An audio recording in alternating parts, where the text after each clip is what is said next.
एक समय की बात है। एक राज्य में एक प्रतापी राजा राज करता था।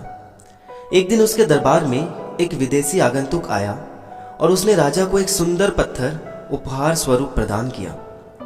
राजा वो पत्थर देख बहुत प्रसन्न हुआ। उसने उस पत्थर से भगवान विष्णु की प्रतिमा का निर्माण कर उसे राज्य के मंदिर में स्थापित करने का निर्णय लिया और प्रतिमा निर्माण का कार्य राज्य के महामंत्री को सौंप दिया।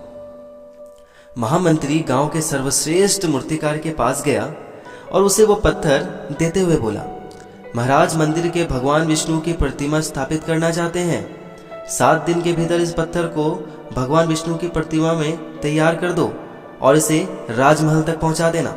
इसके लिए तुम्हें 50 स्वर्ण मुद्राएं दी जाएंगी। 50 स्वर्ण मुद्राएं की बात सुनकर वो मूर्तिकार खुश हो गया और महामंत्री के जाने के बाद ही वो प्रतिमा का निर्माण करने में अपना काम प्रारंभ कर दिया और उसने अपने सारे औजार निकाल लिए। अपने औजारों में से उसने एक हथौड़ा लिया और उस पत्थर को तोड़ने के लिए उस पर हथौड़े से वार करने लगा, किंतु पत्थर जस का तस रहा। मूर्तिकार ने हथौड़े के कई वार पत्थर पर किए, किंतु वो पत्थर नहीं टूटा। 50 बार प्रयास करने के बाद वो मूर्तिकार ने अंतिम बार प्रयास करने के उद्देश्य से हथौड़ा उठाया, किंतु ये सोचकर हथौड़ा से प्रहार वो नहीं किया और वो अपने हाथों को पीछे खींच लिया कि जब 50 बार वार करने से ये पत्थर नहीं टूटा तो अब क्या टूटेगा। वो पत्थर लेकर वापस महामंत्री के पास गया और उसे ये कहकर वापस आ गया कि पत्थर को तोड़ना तो नामुमकिन है, इसीलिए इससे भगवान विष्णु की प्रतिमा नहीं बनाई जा सकती।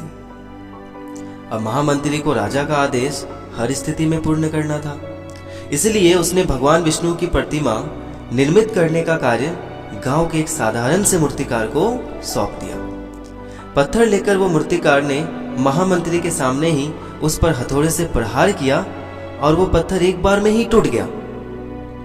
पत्थर टूटने के बाद मूर्तिकार प्रतिमा बनाने में जुट गया और इधर महामंत्री सोचने लगा कि काश पहले मूर्तिकार ने एक अंतिम प्रयास और किया होता तो सफल हो गया होता और 50 स्वर्ण मुद्राएं का हकदार भी वही होता। दोस्तों, हम भी अपने जीवन में ऐसी परिस्थितियों से कई बार दो चार होते रहते हैं ना। कई बार किसी कार्य को करने से पहले ही, किसी समस्या के सामने आने पर हम उसका समाधान ढूंढने से पहले ही अपना आत्मविश्वास खो बैठते हैं। हम प्रयास किए बिना ही हार मान जाते हैं। कई बार हम 1-2 प्रयास में ही असफलता मिलने पर आगे प्रयास करना ही छोड़ देते हैं, जबकि हो सकता है कि कुछ प्रयास और करने पर वो कार्य पूरा हो जाता या समस्या का समाधान निकल जाता। यदि जीवन में सफलता प्राप्त करनी है तो बार बार असफल होने पर भी तब तक प्रयास करना नहीं छोड़ना चाहिए जब तक सफलता नहीं मिल जाती। क्या पता जिस प्रयास को करने के पूर्व हम अपने हाथ खींच लें वही हमारा अंतिम प्रयास हो और उसमें हमें कामयाबी प्राप्त हो जाए।